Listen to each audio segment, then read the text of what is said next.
Hi friends, welcome to Manasa recipes. Today recipe వచ్చేసి మనం ఎండతో పని లేకుండా కేవలం ఇలా కేజీ రేషన్ బియ్యంతో ఈజీగా ఇలా వడియాలని ప్రిపేర్ చేసుకుందాం. చూడండి, మనకు ఈ వడియాలు ఎంత బాగా పొంగుతూ క్రిస్పీగా సూపర్ టేస్టీగా వచ్చాయి. ఇలా ఎండతో పని లేకుండా మనం ఎన్ని రకాల వడియాలైనా ప్రిపేర్ చేసుకోవచ్చు. చూడండి, ఈ వడియాలు ఎంత బాగా వచ్చాయో. మరి ఈ వడియాలని ఇలా ఈజీగా చేసేసుకోవచ్చు. మనకు ఇవి చూడండి ఎంత క్రిస్పీగా ఎంత బాగా వచ్చాయో. మరి మీకు కూడా ఇవి ఇలా పర్ఫెక్ట్గా రావాలంటే వీడియోని స్కిప్ చేయకుండా చివరి వరకు చూడండి. అలాగే ఫస్ట్ టైం కనుక మానస రెసిపీస్ ఛానల్ని చూస్తున్నట్లయితే సబ్స్క్రైబ్ చేసుకోండి. మరి ఇప్పుడు లేట్ చేయకుండా వీటిని ఎలా ప్రిపేర్ చేయాలో చూద్దాం. ఇప్పుడు వీటిని చేసుకోవడానికి నేను ఇక్కడ ఒక కేజీ రేషన్ బియ్యంని ఇలా ఒక గిన్నెతో కొలిచి తీసుకుంటున్నాను. ఎందుకంటే వాటర్ యాడ్ చేసుకోవడానికి కొలత కోసం ఇలా కొలిచి తీసుకుంటున్నాను. ఇలా మీ దగ్గర రేషన్ బియ్యం ఉంటే రేషన్ బియ్యంతో చేసుకోండి, లేదంటే మీరు నార్మల్గా ఏ రైస్ని యూజ్ చేస్తారో ఆ రైస్తో చేసుకున్నా పర్వాలేదు. మనకివి ఇలా రేషన్ బియ్యంతో అయితే చాలా బాగా వస్తాయి. చూడండి, ఇప్పుడు వీటిని ఇలా 1-2 సార్లు బాగా వాష్ చేసుకొని వీటిలో వాటర్ యాడ్ చేసుకొని ఒక నైట్ అంతా నానబెట్టుకోండి. మీకు టైం లేదంటే ఇలా ఒక 2-3 అవర్స్ నానబెట్టుకున్నా సరిపోతుంది. నేను ఇక్కడ ఒక 3 అవర్స్ పాటు నానబెట్టి వీటిని ప్రిపేర్ చేసుకుంటున్నాను. ఇప్పుడు ఇలా మనం ఏ గిన్నెతో అయితే రైస్ని కొలిచి తీసుకున్నామో అదే గిన్నెతో 3 గిన్నెల వాటర్ని వేసుకొని వేడి చేసుకోవాలి. మనకు ఈ వాటర్ వేడయ్యేలోపు ఇలా 3 గంటల పాటు నానబెట్టుకున్న రైస్ని ఇలా ఒక మిక్సీ జార్లోకి వేసుకొని కొంచెం వాటర్ని యాడ్ చేసుకుంటూ ఇలా దోశ పిండిలా గ్రైండ్ చేసుకొని రెడీగా పక్కన పెట్టేసుకుందాం. ఈలోపు మనకు వాటర్ కూడా వేడైపోతున్నాయి. ఇప్పుడు దీనిలోకి మీకు టేస్ట్కి సరిపడా సాల్ట్ని యాడ్ చేసుకోండి. నేను ఇక్కడ ఒక 2 స్పూన్స్ సాల్ట్ని వేసుకొని దీన్నంతా కూడా ఒకసారి ఇలా బాగా మిక్స్ చేసి టేస్ట్ చూసి సాల్ట్ని అడ్జస్ట్ చేసుకోండి.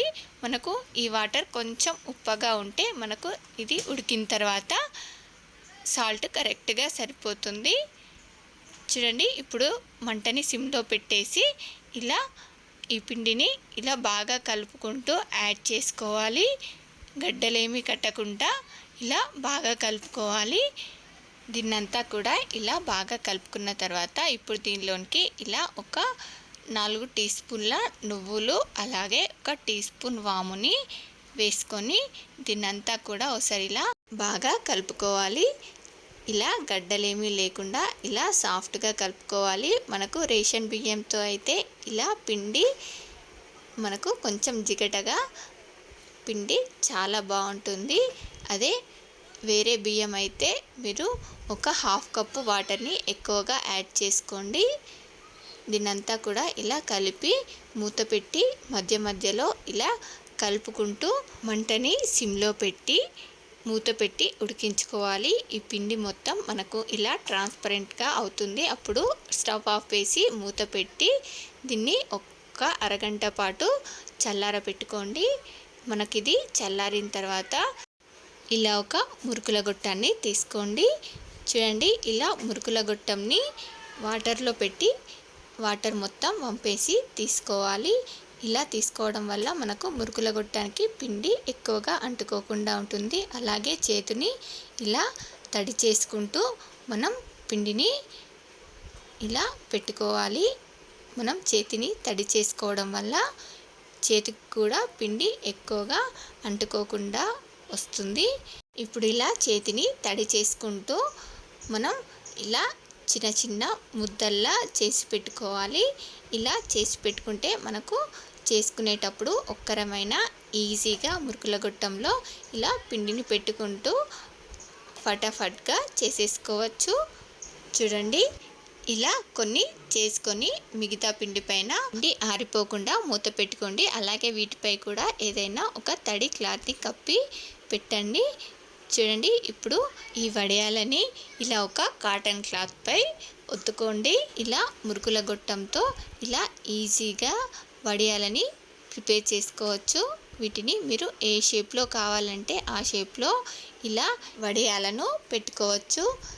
చూడండి, ఇలా చక్కగా మనకు పిండి అయిపోగానే వెంటనే ఇలా ఈజీగా పిండిని ఇలా మురుకుల గొట్టంలో పెట్టుకొని మనం వడియాలని ఫటాఫట్గా చేసేసుకోవచ్చు. ఇలా పిండిని మురుకుల గొట్టంలో పెట్టుకునే ముందు చేతిని తడి చేసుకుంటే మనకు పిండి చేతికి ఎక్కువగా అంటుకోకుండా ఉంటుంది. చూడండి, ఇలా ఈజీగా మనకు మురుకుల గొట్టంతో పెట్టేసుకున్నాం కదా. ఇప్పుడు ఇదే మురుకుల గొట్టంతో నేను ఇలా పొడవుగా వడియాలని పెట్టుకుంటున్నాను. చూడండి, ఇలా పొడుగా పెట్టుకోవడం వల్ల మనకు ఇవి ఫాస్ట్గా అయిపోతాయి. అలాగే పిల్లలకు కూడా పొడవుగా తినడానికి ఇష్టపడతారు కదా. ఇలా కావాలంటే ఇలా మీకు ఎలా ఇష్టమైతే అలా వడియాలని ఇలా పెట్టుకోవచ్చు. ఇవి ఆరిన తర్వాత మనం వీటిని ఎలా తుంచుకోవాలో కూడా చూపిస్తాను. చూడండి, ఇప్పుడు నేను ఇక్కడ రిబ్బన్ పకోడాది ఉంటుంది కదా, ఆ బిళ్ళ పెట్టుకొని ఇలా రిబ్బన్ పకోడా షేప్లో వడియాలని పెట్టుకుంటున్నాను. మనకు ఈ వడియాలు చాలా ఫాస్ట్గా ఆరిపోతాయి. మనకు చూడండి, ఇలా ఏ షేప్లో కావాలంటే ఆ షేప్లో ఇలా ఈజీగా పెట్టేసుకోవచ్చు. ఇలా చేసి పెట్టుకుంటే మనం సంవత్సరం దాకా కూడా నిల్వ ఉంచుకోవచ్చు. ఇవి మనకు ఎండ లేకుండానే ఫ్యాన్ కింద కూడా చాలా చక్కగా చాలా ఈజీగా ఆరిపోతాయి. చూడండి, నాకు వడియాలు పెట్టుకునే లోపే చివరి వరకల్లా వడియాలు ఎలా సగం ఆరిపోయాయి ఫ్యాన్ గాలికే.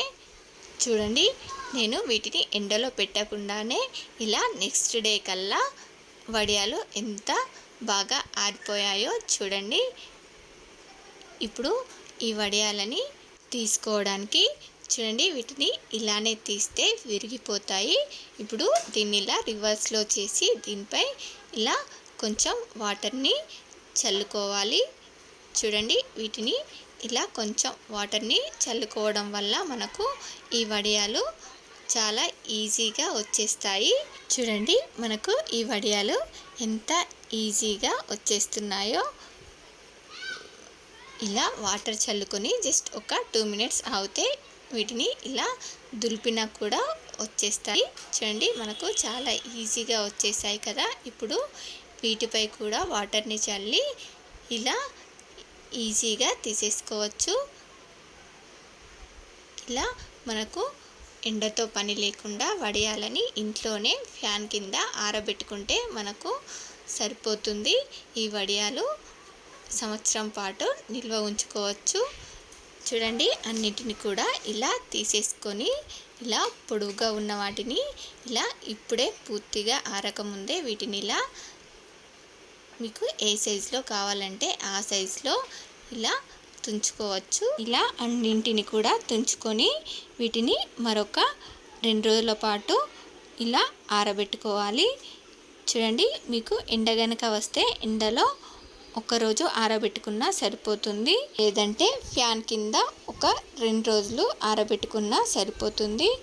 చూడండి, ఇలా మనకు ఈజీగా సంవత్సరం పాటు నిల్వ ఉంచుకోవడానికి వడియాలు రెడీ అయిపోయాయి. నేను ఇక్కడ ఫ్యాన్ కిందే ఒక 2 రోజుల పాటు ఆరబెట్టి తీసుకున్నాను. చూడండి, ఇలా మనకు బాగా ఆరిపోయాయి వడియాలు. ఇప్పుడు ఇలా అన్నింటిని కూడా కొన్ని కొన్ని తీసుకుంటూ ఆయిల్లో ఫ్రై చేసి చూపిస్తాను. చూడండి, మనకు ఇవి ఎంత బాగా వచ్చాయో. చూడండి, ముందుగా ఇలా ఆయిల్ వేడైన తర్వాత ఒకటి చిన్నది వేసి చూస్తే ఇలా ఫ్రై అయ్యిందంటే మిగతావి వేసుకోండి, లేదంటే గట్టిగా అలానే ఉండిపోతాయి. చూడండి, ఇలా ఆయిల్ వేడైన తర్వాత వేసుకొని ఫ్రై చేసుకుంటే చూడండి మనకు ఎంత బాగా పొంగాయో చూస్తుంటేనే అర్థమవుతుంది కదా. ఇలానే మిగతా వాటిని కూడా ఫ్రై చేసుకొని తీసేసుకోవడమే. చూడండి, మనకు చాలా క్రిస్పీగా చాలా టేస్టీగా ఇలా వడియాలు రెడీ అయిపోయాయి. మరి మీకు కూడా నచ్చాయా? చూస్తుంటేనే తినాలనిపిస్తుంది కదా. అయితే మీరు కూడా ఇలా ట్రై చేసి ఎలా వచ్చాయో కామెంట్ బాక్స్లో నాతో షేర్ చేసుకోండి. అలాగే మీకు ఈ రెసిపీ కనుక నచ్చినట్లయితే మా ఛానల్ని లైక్ చేయండి, షేర్ చేయండి. మరిన్ని టేస్టీ అండ్ హెల్దీ రెసిపీస్ కోసం మానస రెసిపీస్ ఛానల్ని సబ్స్క్రైబ్ చేసి దాని పక్కనే ఉన్న బెల్ సింబల్ని క్లిక్ చేయండి. Thank you for watching my video.